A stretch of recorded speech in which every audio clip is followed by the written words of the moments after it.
그리스도인의 인생에 대해서 그러니까 제 자신도 모태신앙으로 지금까지 예수를 믿고 결국 목사가 돼서 이제 반백년을 넘는 인생을 살아오면서 그 기독교인에게 인생이라고 하는 게 뭘까? 도대체 인생의 의미가 뭘까? 예. 이제 점점 그런 것에 대한 사유가 깊어지는 것 같아요. 그냥 말씀을 막 배우고 가르치고 이게 전부가 아니라 한 인생을 하나님 앞에서 우리가 살아내야 되는데 그 인생에서 우리에게 주어진 수많은 과제들을 우리가 어떤 관점으로 바라봐야 되나, 그리고 그 인생을 지나가면서 겪게 되는 수많은 문제들을 우리가 어떻게 이해하고 신앙 안에서 그걸 받아들여야 되느냐, 이건 저만 궁금한 문제가 아니라 아마 예수를 믿고 지금까지 교회를 다니시면서 여러분 모두가 이 주제에 대해서 많이 궁금하고 의문을 가졌으리라고 이렇게 생각이 됩니다. 그래서 그리스도인의 인생을 이야기할 때 결코 빼놓을 수 없는 한 가지 중요한 주제가 가족이라는 거죠. 가족. 예. 우리가 이 세상에 태어나서 필연적으로 만나게 되는 관계, 이 하나님이 우리에게 이 가족이라고 하는 이것을 통해서 하나님이 어떤 섭리를 가지고 계시고 우리에게 이것을 통해서 무엇을 깨닫게 하시고 하나님의 어떤 계획을 이루려고 하시는가. 그래서 이제 가족이라는 주제가 그 첫 번째고요. 그 다음에는 세상에 태어났기 때문에 무기도식하면서 사는 게 아니라 하나님이 주신 각자의 재능을 가지고 직업적 소명 앞에서 이제 한 직업인으로, 사회인으로 또 살아야 되는 중요한 문제가 있지 않습니까? 그러니까 그리스도인이 이 땅에서 어떻게 살 것이냐라는 문제에서 가장 중요한 게 직업이라고 하는 이 문제이기 때문에 또 이것을 다뤄보려고 하고, 이제 세 번째는 이미 이제 장성한 자녀들을 두신 분들도 계시고 어린 자녀를 두고 계신 분도 계시고 아직 자녀가 없는, 결혼하지 않은 청년 지체들도 있겠지만 이 시대에 지금 가장 그리스도인들에게 도전받고 있는 그런 문제 중에 하나가 바로 교육에 대한 문제거든요. 교육에 대한 문제. 그래서 우리들의 어린 자녀들을 어떤 기독교적인 교육적인 가치관과 이념을 가지고 이 자녀들을 양육해야 되느냐, 이런 문제들에 대해서 이제 생각을 해보려고 합니다. 그래서 설교 시간이 아니기 때문에 제가 가지고 있는 모든 기독교적인 지식과 가치관을 통틀어서 이 문제에 대해서 접근을 해보려고 합니다. 그래서 강의를 진행하는 중에 3시간의 이 주제를 다 해야 되기 때문에 특별히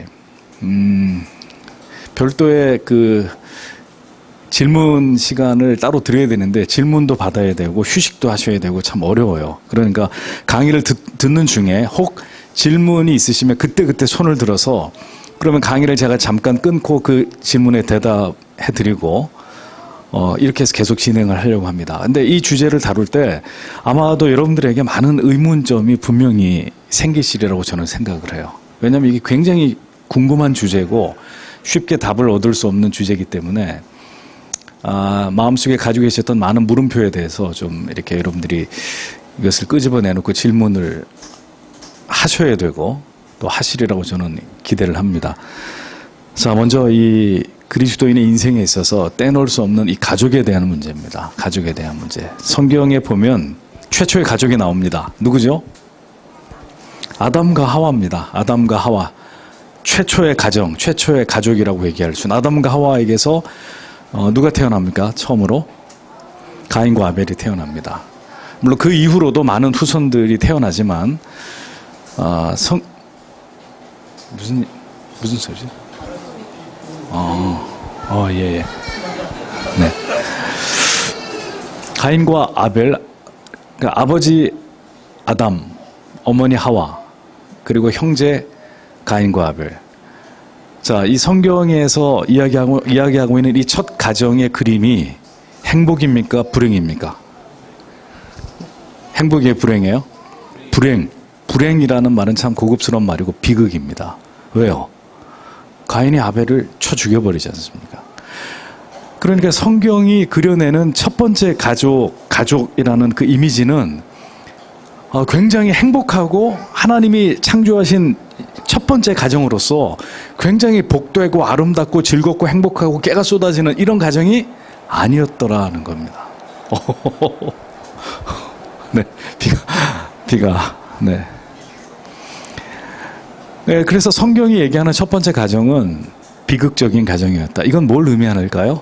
앞으로 전적으로 타락하고 부패한 인생들이 이 세상에서 가족이라는 그 단위, 가장 기초 단위, 최초의 사회적 가장 기본 단위가 되는 가족을 구성해서 살아갈 때 그 가족이, 그 가정이 결코 행복하지만은 않다라는 것을 보여주는 것입니다. 인간의 전적 타락, 완전 부패를 통해서 결국 하나님이 그리신 그 가정의 이미지도 산산조각이 나고 말게 된 그 그림이 창세기에 등장을 하고 있다는 거죠. 그러니까 그 얘기는 인간의 타락이 가져온 그 파괴의 첫 모습이 가정에서부터 시작됐다라는 걸 보여주는 것이고, 그러니까 우리가 하나님 앞에 갈 때까지 가정이라고 하는 것이 사실상 우리에게 기쁨과 즐거움과 행복과 또 우리의 삶을 재충전시키고 우리에게 어떤 삶의 버팀목이 되어주는 이런 중요한 개념이 될 수도 있지만, 반대로 가정이라는 이곳에서 수많은 애증관계가 형성되는 그것이 또한 가정이라는 걸 성경이 말씀하려고 하고 있는 거죠. 그러니까 가정을 가져서 다 행복하고 다 기쁘고 즐겁기만 하면 너무 좋을 텐데, 자, 그러면 어떤 문제가 생겨요? 하나님을 아무도 찾지도 않겠죠. 그리고 우리가 정말 그리스도를 닮아가는 아름다운 신앙의 성장도 일어나지 않을 겁니다. 생각해 보세요. 내 주변에 하나도 내가 미워할 만한 사람이 없고 나를 싫어하는 사람이 없고 모두가 나를 좋아하는, 나를 사랑하는 사람들만 있어요. 그러면 그게 지상 천국이잖아요. 그럼 뭐가 아쉬워서 하나님 앞에 눈물을 흘리면서 간절히 뭔가를 기도하겠습니까? 그런 일이 일어나지 않아요. 그러니까 최초의 우리 인간의 가족이었던, 가정이었던 아담의 가정이 그렇게 산산조각 나는 죄로 인해서, 인간의 타락과 부패로 인해서 비극으로 시작했다는 얘기는 이 세상을 지나가는 동안 우리의 가정은 지극히 불완전하고 상처받기 쉽고 깨지기 쉽고 갈라질 수도 있고 너무너무 많은 죄로 인한 아픔이 양산되는 곳이 우리의 가정이 될 수 있다라는 이야기를 성경이 하고 있는 것입니다. 그러니까 이 아담과 하와 이후로, 그럼 아담과 하와만 그랬느냐? 잘 보세요. 성경에 아브라함, 이삭, 야곱 행복했어요? 성경을 잘 보면 아브라함과 이삭과 야곱과 그 이후로도 성경에 등장하는 많은 가족들이 행복했나요? 예. 보면 다 나름대로의 그 가정의 애환과 아픔과 갈등이 있었고, 그런 이제 성경이 우리에게 이 가정의 불완전함들을 계속해서 성경에 등장하는 여러 이스라엘 백성들의 그 족장의 가정들을 통해서 계속 그것을 보여주고 있습니다. 근데 중요한 것은 그런 인간의 불완전함 속에서 되게 신경 쓰이네. 네. 자, 이걸 뚫고 이제 강의를 해야 되는 거죠. 네. 그러니까 성경이 계속 그것을 보여주는 것은 인간은 인간 스스로 행복을 만들어낼 수 있는 존재가 절대로 아니다. 사람은 가정을 통해서 행복해지기를 바라고, 솔로로 살아가던 모든 날들의 괴로움과 고통을 가정을 통해서 다 보상받기를 바라고, 그러니까 좋은 남편을 만나고 좋은 아내를 만나고 내 토끼 같은 이쁜 자식들을 낳아서 잘 키워서 정말 행복해지고 싶은 인간의 본연의 욕구를 충족시키기를 원한단 말이죠. 그렇지 않고 가정을 갖는 사람은 아무도 없습니다. 모두가 내 가족, 내 가정에 대한 이런 기대를 가지고 가정을 만들어가고 세워가지만, 실상 이제 그 가족이라는 구성원 안에서 인생을 살아가는 가운데 수많은 일들이 그 안에서 벌어진다는 거죠. 그리고 정말 상상할 수 없는 괴로움과 고통들을 그 안에서 겪게 되는 것이 가정이다. 예, 가정이다. 그러니까 세상도 분명히 그것을 알고 있지만 애써 부정하는 거예요. 그리고 계속 얘기하는 거예요. 행복해지자, 행복해져라.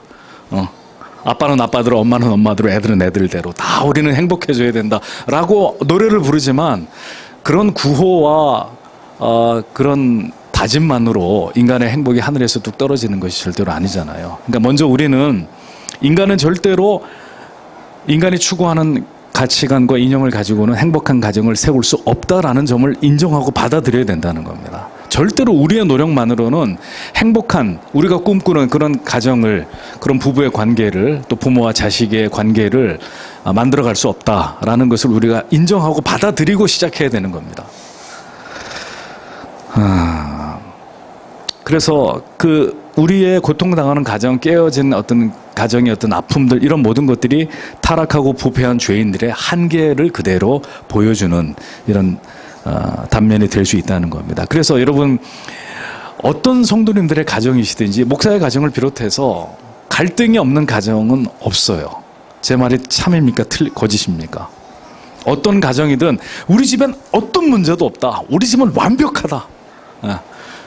제가 이 정도 나이 살면서 수많은 크리스찬들을 만났고 가정에 대해서 얘기를 들었지만 그렇게 말씀하시는 분은 단 한 분도 보지 못했습니다. 그러니까 가정마다 하나님이 주신 분명히 그 괴로움과 고통의 그 쓴 뿌리들이 존재한다라는 것을 우리가 분명히 알 필요가 있습니다. 오죽하면 마태복음 10장 36절에 주님이 어떤 말씀을 하신 줄 아세요? 사람의 원수가 자기 집안 식구리라, 이렇게 말씀을 하셨습니다. 그래서 여러분, 가정은 필연적인 만남의 시작인데 이 가족이 형성되는 모든 과정도 하나님의 분명한 뜻과 섭리의 결과물인데도 불구하고 가정은 우리에게 때로는 기쁨을 줄 때도 있지만 때로는 감당기 힘든 괴로움과 갈등과 아픔을 주기도 한다라는 것입니다. 여기서 이제 중요한 것은 결국 신자의 가정과 불신자의 가정입니다. 그러니까 신앙을 가진 자들의 가정과 신앙을 갖지 않은 자들의 가정의 문제인데, 일단은 믿지 않는 가정들은 놔두고요. 이제 신앙의 가정을 이야기하겠습니다. 신앙의 가정이 구성되는데 가장 시작이 어디서부터입니까? 남편과 아내의 만남이죠. 남편과 아내의 만남. 그러니까 장성한 한 남자가 한 여자와 만나서 사랑을 느끼게 되고 그 사랑의 결실로서의 이제 결혼을 통해 가정을 갖게 되는 것이 이제 가정의 출발점이지 않습니까? 여기서 이제 중요한 것은, 그러니까 가정을 통해서 남편과 아내의 만남이 이루어지고 그 다음에 부모와 자녀의 만남이 이루어지고 결혼 이후에는 관계가 더 확대되면서 더 확장된 만남으로 가족의 개념이 더 이제 확대되지 않습니까? 근데 여기서 중요한 것은 남편과 아내와의 만남에서부터 이제 우리가 풀어가 봐야 되는 거죠. 하나님은 모든 만남 속에서, 이제 핵심을 먼저 얘기하면, 모든 만남 속에서 하나님께 우리가 그 모든 만남 안에서 하나님을 향한 신앙을 갖고 그 신앙이 성장하고 그 신앙이 깊어지기를 우리에게 원하신다는 겁니다. 모든 가정이 존재해야 되는 이유는 하나님을 알고 그 하나님을 기쁘시게 하고 그 하나님의 뜻을 이 땅 가운데 구현해내는 도구로서의 가정입니다.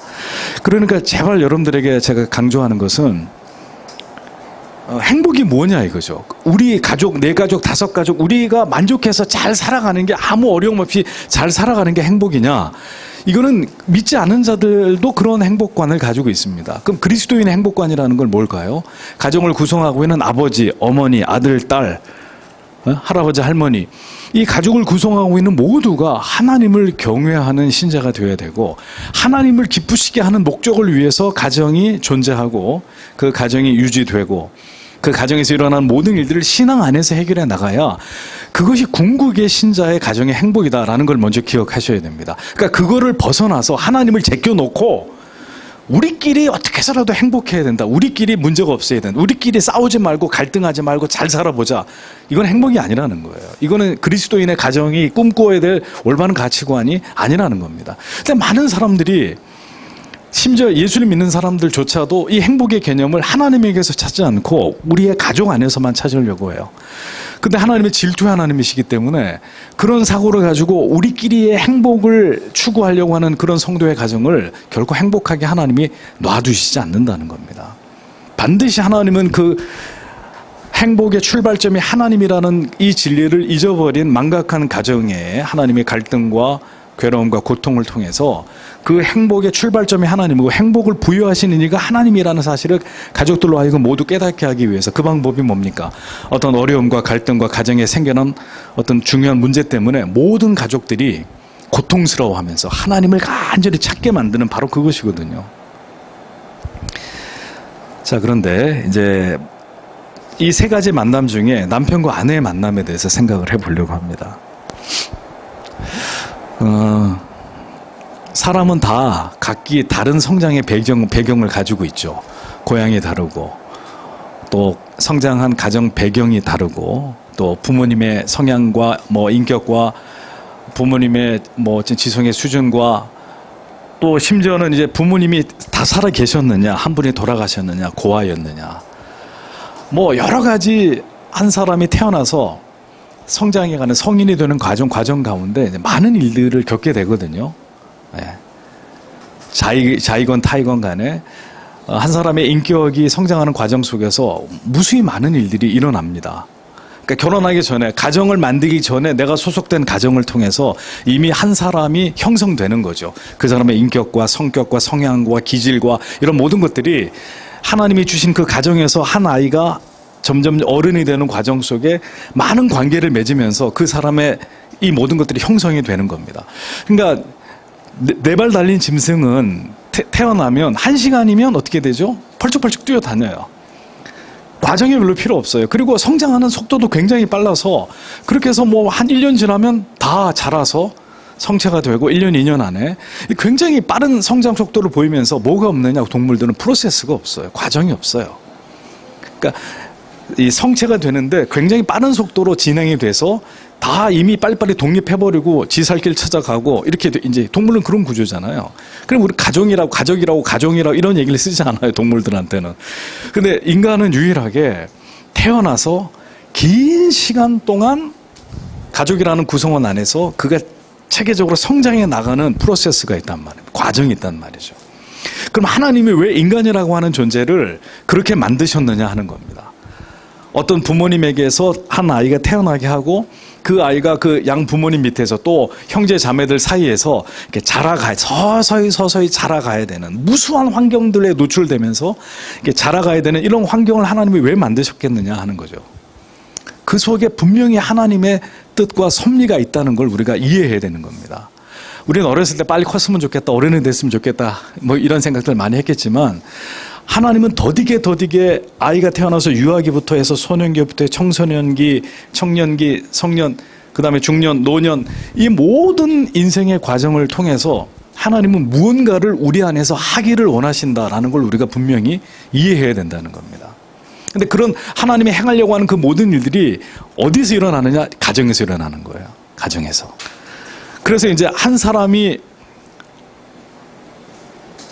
나름대로의 어떤 인격과 가치관과 어떤 기질과 성격을 가지고 그것이 굳어져서 형성되기까지 하늘에서 뚝딱 뭐 이렇게 이런 것들이 떨어진 게 아니라, 그가 태어나서 성장해 갔던 그 모든 과정이 그 사람을 형성하게 되는 하나님의 섭리 가운데 그렇게 인간들이 만들어지도록 하나님이 그렇게 역사하셨다는 겁니다. 자, 그럴 때 이제 예를 들어봅니다. 이제 제가 상담했던 예나 책을 통해서 제가 이제 간접적으로 경험했던 예나 예를 들어 설명을 해볼게요. 어떤 집에 아버지하고 어머니가 계시는데, 아버지 어머니가 늘 싸우세요. 늘 싸우는데 항상 엄청나게 깨지는 쪽은 어머니예요. 그러니까 어머니가 늘 구타를 당하고 아버지한테 엄청난 폭언과 폭행을 당하는 이제 이런 모습을 한 아이가 보면서 자라요. 계속 늘 부모님이 그렇게 싸우는 걸 보면서 아버지에 대한 분노와 증오심을 가지고, 내가 크면, 내가 지금은 어려서 엄마를 보호할 수 없는데 내가 어린이 되면 내가 반드시 내 아버지한테 복수를 한다, 저 인간은 내 손으로 끝장을 낸다, 이를 부득부득 갈면서 이제 자라게 되는 이런 굉장히 역기능적인 가정이 있겠죠. 이제 그런 집에서 아이가 자라게 되면 어떤 기질을 갖게 되겠습니까? 어떤 기질을 갖게 되겠어요? 일단 마음속에 분노가 계속 쌓이는 겁니다. 분노가. 근데 그 분노의 대상이 누구예요? 자기 힘으로는 어찌할 수 없었던 아버지, 폭군 아버지. 그러면서 그 분노가 계속 쌓여지다가 이제 그것이 어떤 쪽으로 이제 발전이 되냐면, 모든 어렸을 때는 기성세대, 이제 어른이 됐을 때는 기득 세력 내지는 권위를 가지고 있는 사람들. 그러니까 자기 위에서 억압할 수 있는 힘을 가진 모든 존재들에 대한 반감과 반항심으로 우리 안에 나도 모르게 그게 뿌리 내려지는 거예요. 그러면 이제 이런 사람이, 이런 아들이 이제 어른이 됐을 때는 아버지는 돌아가시고 안 계세요. 이제 뭐 복수를 하려고 할 수도 없고. 그러면 이제 어떤 성향을 갖게 되냐면, 무조건 이제 권위에 대해서는 도전하는 거예요. 위에서 나를 힘들게 하고 괴롭히는 이런 존재에 대해서는 타도의 대상으로 삼는 거예요. 그러니까 이제 기업에 회사에 들어가면 항상 위에 있는 사람을 들이받는 거죠. 아래 있는 사람은 끔찍히 보호하는데 위에 있는 사람한테는 끊임없이 공격하고 도전하고 타도의 대상이 되는 겁니다. 권위를 가진 사람 아니면 이제 자기보다 나이가 많은 뭔가 이렇게 권위를 가진 사람으로 보이는 이런 사람들에 대한 이유 없는 반감을 갖게 되는 겁니다. 근데 그게 왜 그런지 본인이 모른다는 거예요. 결국 중요한 얘기는 내가 나한테 왜 이런 성향과 기질이 있는지를 모른다는 겁니다. 그러니까 한 사람이 자라는 과정 속에 그런 이제 부정적인 영향과 환경 가운데 계속 노출이 되면 나도 모르게 내 안에 그런 것들이 만들어지고 있다는 것을 본인은 모르지만 이미 충만해져 있는 거죠. 그런 기질과 성향과 성격들이. 그래서 이제 사회생활을 하면서도 이런 것 때문에 괴로움을, 갈등을 겪게 되고 또 그런 이제 공격적인 성향이 이제 결혼을 한 아내나 혹은 자녀들에게 나타나기도 하는 겁니다. 나도 모르게. 그래서 이건 한 가지 또 하나 예를 들자면 이런 경우가 있었습니다. 어느 여자분이 계시는데 아버님이 굉장히 술을 좋아하시고 그 다음에 담배도 아주 좋아하세요. 그런데 이제 술만 먹고 들어오시면 이제 집안이 난리가 나는 겁니다. 벨트를 풀러가지고 아내부터 시작해서 아이들부터 탁 치는 대로 두드려 패는 겁니다. 그러다가 아버지가 언제 그게 끝나냐, 옛날에는 담배를 이렇게 말아서 피던 시대가 있었어요.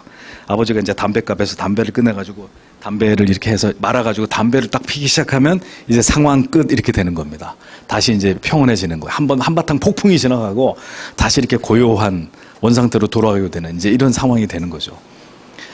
자, 이런 아버지 밑에서 늘 고통을 당하던 딸이 이제 결혼을 했어요. 결혼을 했는데 그분 남편이 그러는 거죠. 술을 먹고 들어오면 아내가 거의 발작을 한다는 겁니다. 발작을. 술을 먹고 남편이 어떤 짓을 하지 않아도 남편이 딱 들어왔는데 술 냄새가 나면 뒤집어진다는 거예요. 가정이. 막 그걸 견뎌내지 못한다는. 남편이 근데 담배를 피는 거는 뭐라 그러지 않는데요. 담배를 피는 거에 대해서는 오히려 남편분들 담배 피는 집안에 아내들 끔찍하게 싫어하잖아요. 아이들한테도 모든 나머지 가족들 건강에도 안 좋고 하기 때문에 담배 끊으라고 맨날 그럴 텐데 남편이 담배 피는 거는 굉장히 아무 말도 하지 않아. 근데 술만 먹고 들어오면 그게 한 잔이 됐든 한 병이 됐든 뭐 한 박스가 됐든 난리가 나는 거예요.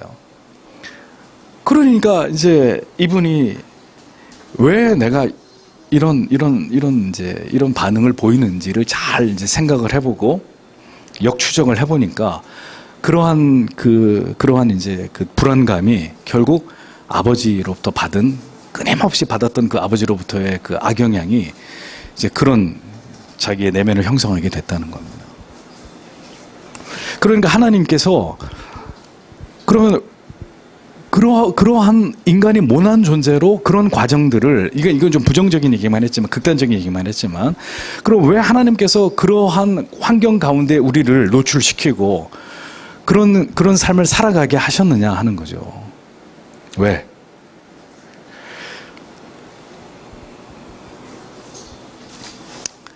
자, 그래서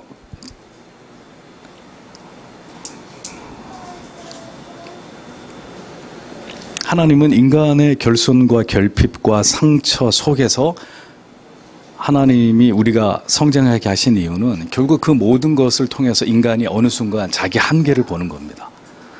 내가 왜 이럴까? 왜 내 삶이 나도 모르는 내 안에 어떤 기질과 성격과 이런 아픔을 통해서 내가 이렇게 왜곡됐고 왜 나로 하여금 끊임없이 내가 사랑하는 사람들이 상처를 받아야 되고 나는 그 문제 가운데 헤어나지 못하고 왜 내 인생이 이렇게 흘러가는 것일까에 대해서 어느 순간인가 깊이 자기를 성찰하면서 자기 자신에 대해서 결국 절망하게 만드는 이런 지점을 하나님이 그를 그 지점으로 끌고 가신다는 겁니다.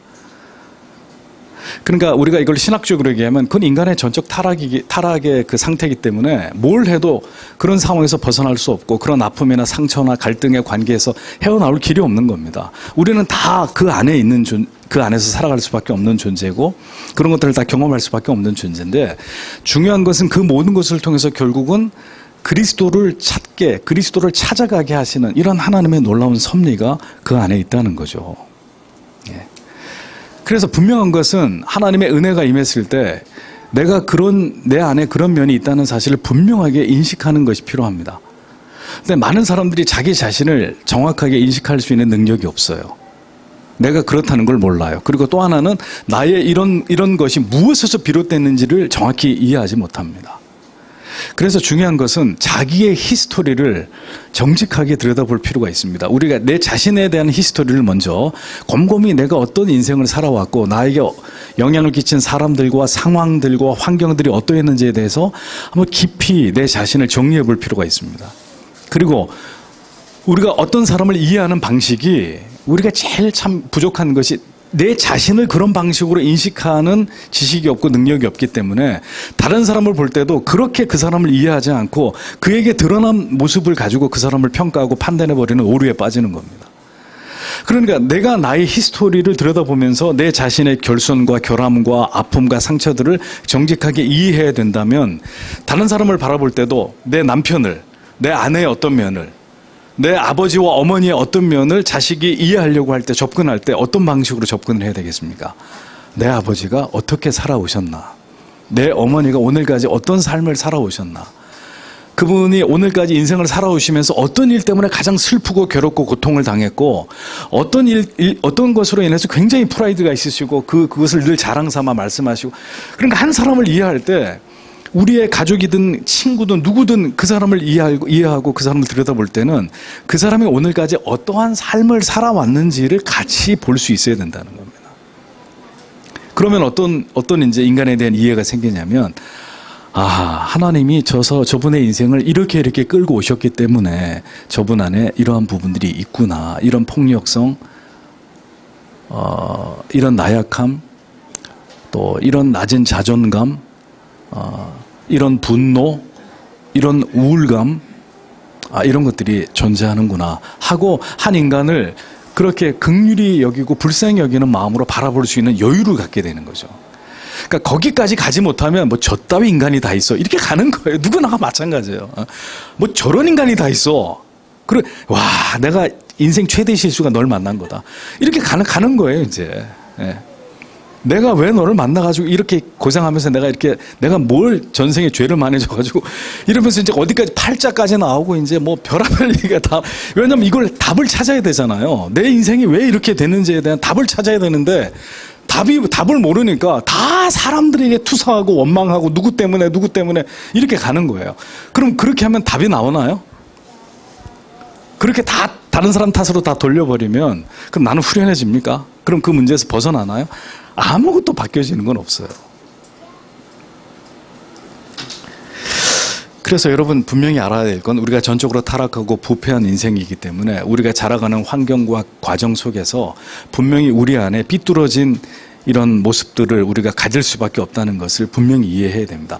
여러분들이 만약에 천사 같은 부모님 밑에서 자라고 형제 간에도 전혀 어떤 갈등도 어려움 없이 아주 행복하게 이렇게 자라셨고 물질적인 부족한 것도 없고 아픈 적도 없었고 뭐 이렇게 자라셨다면 문제는 다른데 그렇지 않다면 우리 안에 많은 문제들이 있다라는 사실에 대해서 여러분들이 분명히 그것을 이해하셔야 되고 그것은 전적으로 타락하고 부패한 인생들이 가족이라고 하는 이 환경 속에서 필연적으로 경험할 수밖에 없는 아픔이다. 그리고 그 아픔 속에서 결국 우리가 그리스도를 향하게 되고 인간에게 이 전적 무능과 타락과 부패를 절감하면서 이 모든 문제를 해결할 수 있는 솔루션은 오직 예수 그리스도 안에 있다라는 사실을 발견해야 된다라는 겁니다. 예. 고통이 없으면 답을 찾으려고 하는 노력도 없겠죠. 그래서 하나님이 사랑하는 우리들의 삶 속에서 그런 아픔과 고통과 해결되지 않는 숙제들과 그리고 그 깊은 슬픔과 상처들을 우리 안에 남겨놓으신 겁니다. 그것을 통해서 그 모든 것들을 패치할 수 있는 이런 능력이 있으신 그리스도 앞으로 나아오도록 그 그리스도를 찾도록 아무도 나를 사랑해 줄 사람이 없고 나를 있는 모습 그대로 받아줄 사람이 없는데 진리 안에서 그분을 만나는 거예요. 오직 예수만이 나의 이 모든 문제를 받아주시고 사랑해 주시고 나를 변화시킬 수 있는 분이 오직 그분이다. 나의 모든 이 삶의 이런 모든 것들을 나를 만들기 위한 과정 속에서 그분이 그렇게 하셨다면 이 모든 것에 대한 해결책도 그분이 나에게 주실 것이다 라는 이제 믿음을 갖게 만드는 것이죠. 그래서 이 자기의 실체를 정확하게 인식하는 것이 저는 그리스도인들에게 대단히 중요하다고 생각합니다. 교회를 20년, 30년 다니는 게 전부가 아니고요. 그 십자가 아래에서 정확하게 대면한 나라고 하는 존재가 누구인가라는 것을 정확하게 이해해야 되는데, 그것을 이해하고 풀어가는 숙제 중에 하나가 가족이라는 거죠. 가족이라고 하는 이 관계 속에서 만난 사람들 간의 갈등과 애환과 어려움들을 통해서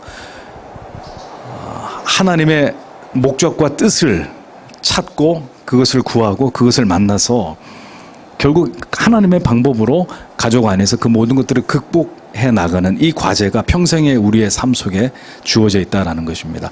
그리고 그 아픔을 통해서 날마다 그리스도께 나아가 우리의 어려움과 괴로움과 풀리지 않는 이 관계의 갈등을 하나님께 나아가서 기도할 때, 그때 어떤 일이 벌어집니까? 예? 하나님이 우리가 힘들고 어려워하는 사람들을 하루아침에 확 바꿔줘요? 하루아침에 새 사람이 되는가요?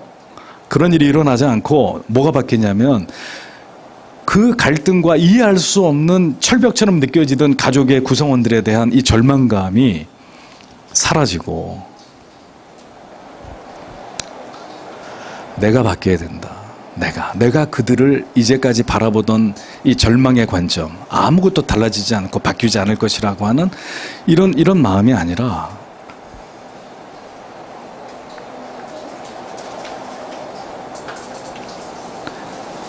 그런 마음이 아니라, 무슨 얘기했죠? 네네. 결국은 하나님께서 나를 바꾸시는 작업을 하시는 거죠.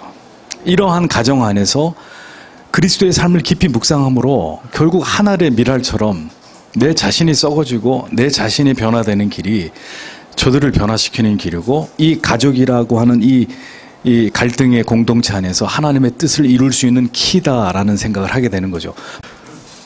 그래서 저 이제 가족에 대한 얘기를 마무리해야 되겠는데요. 이거를 더 몇 시간 더 하면 좋겠는데 또 다른 주제가 있기 때문에. 그래서 핵심은 여러분들이 절대로 좌절하거나 절망하거나 포기해서는 안 된다는 겁니다. 왜냐하면 그 모든 환경 속에서 나를 만들고 또 다른 가족 속에서 또 다른 갈등 속으로 하나님이 우리를 몰아넣는 이유는, 그 모든 것을 통해서 이 모든 걸 해결할 수 있는 능력이 하나님께, 그리스도께 있다는 사실을 믿고 정말 전심으로 그리스도를 찾고 그리스도를 만나고, 그 그리스도가 우리에게 주시는 감화와 감동과 그 사랑으로 나의 모든 상처들을 치료하고, 그리고 내 자신이 하나의 미랄이 되어서 내 가정에 나를 있게 하신 그분의 뜻이 있다, 그분의 목적이 있다 라는 것을 분명히 기억하시면서 내가 이 모든 가정을 회복시키는 그리스도의 도구가 되어야 된다라는 소명과 사명을 여러분들의 가정 안에서 분명히 그걸 찾으셔야 된다는 겁니다. 하나님이 실수하시는 하나님이 절대 아니거든요. 우리에게 어떤 어려움과 괴로움과 고통이라 할지라도 그것을 우리에게 주신 분명한 하나님의 더 고차원적인 그분의 뜻이 있습니다. 그러니까 그렇게까지 아프게 하면서 우리를 그런 환경으로 하나님이 이끌어 가실 땐 그것을 능가하는 뭔가 하나님의 더 선하시고 완전하신 뜻이 있기 때문에 인생으로 하여금 한평생을 지나가는 동안에 가족 안에서 그런 고통을 주시는 거 아니겠습니까? 그러니까 그거를 보지 못하면 인생은 너무 절망적인 거예요. 근데 이 가족이라고 하는 것이 너무나 우리를 비참하게 하고 슬프게 하고 고통스럽게 하는 것으로 그렇게 끝나는 거예요. 그냥 그 아버지는 그렇게 돌아가시고 어머니 돌아가시고 다 죽고, 내 인생이 그냥 이렇게 슬프고 괴로움과 고통과 상처와 아픔으로 끝나는 것이로구나, 이렇게 죽는 겁니다. 그럼 여러분이 그리스도인이 아닌 사람들과 뭐가 다른 거예요? 우리가. 그러니까 절대로 우리의 인생은 그렇게 끝나서는 안 되고, 이 가족이라고 하는 이 구성원 속에서 내가 만들어지는 과정, 또 만들어진 어떤 사람과의 관계를 맺으면서 또 우리가 감당해야 될 어떤 어려움들, 그리고 자녀를 낳아서 키우면서 또 자녀와 부모로서 갈등해야 되고 괴로워하는 이런 모든 것들이 결국 우리의 모든 죄와 우리의 무능 때문이라는 걸 인정하고, 그 모든 걸 가지고 주님이 원하시는 바는 내 앞으로 나아오라는 거예요. 너희는 너희의 힘으로 이 모든 문제를 해결할 수 없고, 너희가 내 앞으로 나와서 내가 너희들에게 주는 은혜와 능력과 권능과 힘으로 용서하고 사랑하고 풀고 다시 회복하고, 그래서 하나님 앞에 갈 때는 모두가 화목한 관계 속에서 여보, 당신의 남편으로 한평생을 살아서 너무 고맙소. 당신이 내 남편이라서 나는 한평생 하나님 앞에 너무너무 감사했고 아버지 어머니 밑에 태어난 저희는 너무나 행복했습니다. 아버지 어머니를 통해서 어떻게 하나님을 믿어야 되는지를 배웠고 인생이 힘들고 괴로울 때마다 엄마 아빠의 기도 때문에 내가 이렇게 그 가족이 아름답게 끝이 나야 하나님이 우리를 이 땅에 보내신 그 목적이 이루어지는 것이고 그것이 가족의 의미이고 그 모든 걸 뛰어넘어서 그 하나님의 영광의 목적에 이를 때 그 가족의 모든 구성원들은 하나님 앞에 갔을 때 칭찬과 상을 받는 거죠. 잘하였도다. 착하고 충성되다. 정아. 그래서 여러분 어떤 관점으로 우리의 가정의 아픔을 바라봐야 되느냐. 이게 굉장히 중요한 문제입니다. 어떤 관점에서 나의 아픔과 아내와 남편의 아픔을, 부모님의 아픔을, 자녀의 어려움을 바라봐야 되느냐. 그냥 그게 아픔으로 끝나는 것이 아니라 그 너머에 있는 하나님의 위대한 뜻. 그리고 결국은 우리가 하나님을 의지하고 하나님을 바라볼 때 그리고 내 자신을 하나님 앞에 깨트릴 때 결국 이 가정을 아름답게 다시 복원하시고 회복시켜 나가시는 하나님의 위대한 능력, 결국 이 가정의 주인은 하나님이시다 라는 것을 깨닫고 발견하고 감격하는 것으로 이제 주님 앞에 부르심을 받아서 사랑하는 가족들을 떠나는 그러한 성도의 가정과 인생이 되어야 된다라는 이야기입니다. 자, 두서없이 짧게 막 이렇게 했는데, 자, 여기까지 말씀을 드리고 질문 받도록 하겠습니다. 질문 있으시면 해주십시오.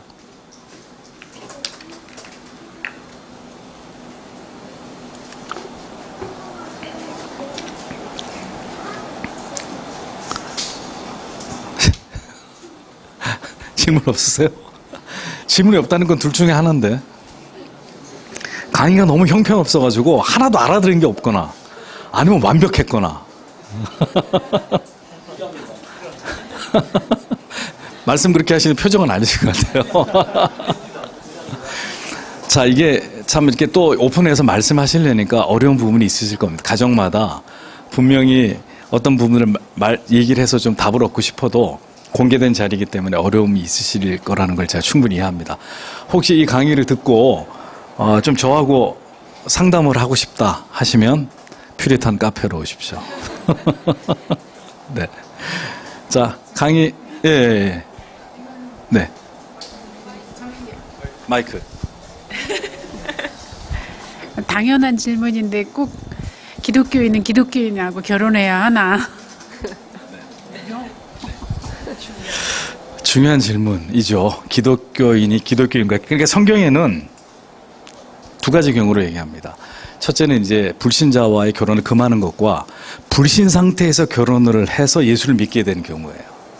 그러니까 남편도 나도 안 믿는데 결혼을 했어요. 그 다음에 이제 교회를 나가게 되는데 나는 나가고 남편은 안 나가는, 둘이 같이 나가시면 좋지만 이런 경우가 있잖아요. 그러니까 후자의 경우에 대해서는 남편이든 아내든 중간에 이제 결혼한 이후에 이미 결혼하기 전에 불신 결혼을 했지만 결혼하고 난 다음에 내가 믿게 됐을 때는 성경은 한 가지를 얘기합니다. 너의 선행으로 남편을, 아내를 변화시켜서 예수를 믿게 하는, 이제 그렇게 해서 이제 그 배우자의 구원을 위해서 그것이 하나님이 나에게 맡기신, 그 영혼을 나에게 맡기셨다라고 믿고 그 영혼을 섬기고 기도하면서 그분까지 전도하는 게 중요한 사명이고, 그 외에 불신자와의 결혼은 성경은 원천적으로 금하고 있습니다. 성경의 구약과 신약의 많은 말씀을 통해서 불신자와의 결혼을 금하고 있는데 그 이유가 뭘까요?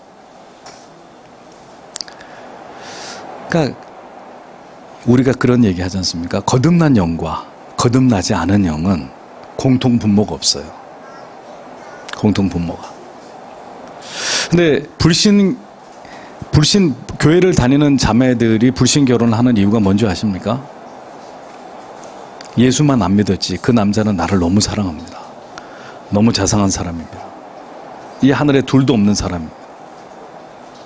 그러니까 나를 행복해 줄 유일한 사람이기 때문에 저는 그가 예수를 안 믿어도 결혼합니다. 굉장히 이기적인 사람이에요. 아까도 말씀드렸습니다. 결혼의 목적이 나의 행복이에요. 나만 즐거우면 되는 거예요. 그러니까 이 결혼도 하나님의 소명을 통해서, 이 결혼을 통해 하나님께 영광이 되고 하나님이 기뻐하는 가정을 이 땅에 탄생시키는 게 우리의 소명이고 사명이라면, 나에게 너무 잘해주는 사람이에요. 그러면 그가 존재하는 이유는 하나님의 영광이 아니라 내가 행복하고 봐야 돼. 아주 지극히 이기적인 거잖아요. 하나님은 그냥 액세서리인 거고 일단은 내가 이 땅에서 행복하고 봐야 돼. 나한테 너무너무 잘해주는 신랑 만나서 나만을 이뻐해주는 신부 만나가지고 나만 행복하면 장땡이야. 이 신부 아닙니까? 그럴 수 없다는 거죠. 신자는 우리의 결혼도 하나님의 뜻을 이 가정이라고 하는 것을 통해 구현하고 그 하나님을 기쁘시게 해야 된다고 하는 거라면 나에게 잘하고 못하고가 첫째가 아니라 내 남편은, 내 아내는 정말 하나님을 사랑하는 사람이다. 신실하게 하나님을 사랑하는 참된 신자다. 이게 제일 중요한 결혼의 조건이 돼야 된다는 겁니다. 다시 얘기하지만 그럼 이제 불신자의 결혼은 정말 금해되고 안 되는 일인데 했어요. 그럼 어떻게 해야 돼 이제? 부모님도 반대하고 목사도 반대하고 뭐 다 반대했는데도 해버렸어 이제. 어떻게 해 그럼? 물러요? 아니면 뭐 그냥 곧바로 이혼 도장 찍어요? 자, 이제 이런 경우에 죄송한 얘기지만 한평생의 그 십자가를 지고 그 길을 가는 겁니다. 그런데 저는 아직 결혼하지 않은 젊은 자매 형제들에게 얘기하고 싶어요. 그 십자가 꼭 져야 되겠습니까? 인생이 한 번밖에 없는데. 그래서 그 한 번의 결정으로 평생 여러분 눈물 흘리면서 괴로워하고 고통스러워 가슴 치면서 사시겠습니까? 저는 안 그랬으면 좋겠어요. 혼자 사는 한이 있더라도. 그러니까 그 한 번의 불순종이 내 인생 전체에 하나님이 나에게 허락하시려고 하셨던 행복을 다 앗아갈 수도 있고, 그것 때문에 수없는 날 피눈물을 흘려야 되는, 결국은 승리합니다. 이건 내가 약속할게요. 그럼 하나님이 불신결혼하면 지옥 보내느냐? 버리느냐? 너는 내 말 안 들었으니까 아웃이야. 그런 하나님 아니시죠? 안 버리시죠? 그 불신결혼하는 형제자매 끝까지 사랑하십니다. 그래서 끝까지 하나님이 그 믿음을 지키게 하고 천국 가게 하지만 오직 한 번뿐인 인생이 너무너무 슬프고 괴롭고 불행하고 고통스럽게 되겠죠. 그럼에도 불구하고 그것을 늘 주님 앞에 나가서 눈물을 흘리면서 하나님 날 붙들어 달라고, 저 사람 버리지 않고 끝까지 사랑하게 해달라고, 이제 이런 기도가 평생 따라다니면서 그렇게 이제 인생이 그냥 다 지나가 버리는 인생이 되고 마는 겁니다.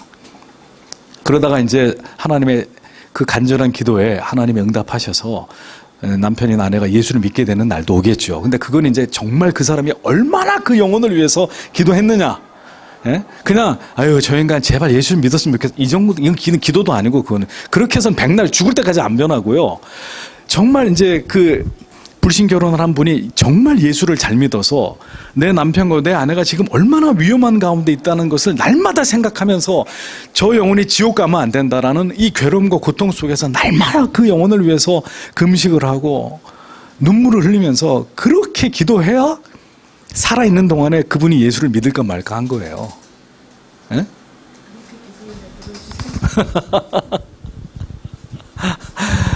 그래서 그것이, 그런데 중요한 것은 하나님이 우리를 절대로 포기하게 하거나 낙심하게 하지 않습니다. 낙심이 몰려올 때는 있으나 그 힘듦 가운데 하나님을 찾고 의지하고 붙들고 하나님 답을 주십시오. 비록 제가 한순간에 하나님의 말씀에 순종하지 않고 믿음 없는 사람과 결혼했으나 하나님 부디 나를 불쌍히 여겨주십시오. 긍휼히 여겨주십시오.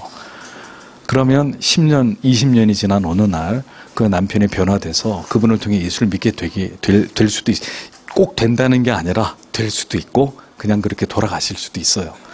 그런 걸 가지고 모험하지 말라고 제가 지금 이렇게 얘기하는 겁니다. 그러니까 불신결혼도 한번 해봐라. 괜찮다. 이렇게 얘기하는 게 절대로 아니고 되도록이면 하면 안 된다라는 말씀을 드리고 싶어요. 근데 그렇게 됐다면, 내가 믿음이 연약했을 때, 처녀 때 그렇게 결혼했다면 전심으로 하나님을 바라고 의지하면서 그 영혼을 불쌍히 여기는 마음으로 그분을 위해서 기도할 때 하나님이 그 기도를 들으십니다. 네. 그래서 그런 소망을 가지고 기도하시면서 저 영혼을 위해서 내가 내 가정에 미랄이 되어야 되는구나 이렇게 생각하시면서 하나님의 긍휼과 자비를 구하면서 계속 기도하시면 하나님이 위로하시고 또 용기를 주시고 어느 시점에선가는 또 하나님이 기가 막힌 또 역사를 통해서 기적처럼 믿지 않는 남편이나 아내가 예수를 믿게 되는 일도 일어날 수 있습니다. 예. 다른 분이요? 궁금한 거 없습니까? 잘 강의 내용을 잘 기억하셔서 사람을 바라보는 그리스도인이 그리스도인을 바라보는 관점이 달라지시길 바라고 아내나 남편, 부모와 자녀 우리가 이런 존재들하는 걸 이해하시면서 그리고 그것이 하루아침에 되지 않다 할지라도 인생이라고 하는 70에서 80의 긴 시간이 우리에게 있는 그 이유가 뭔지를 깊이 생각하시면서 하나님은 하시고야 만다.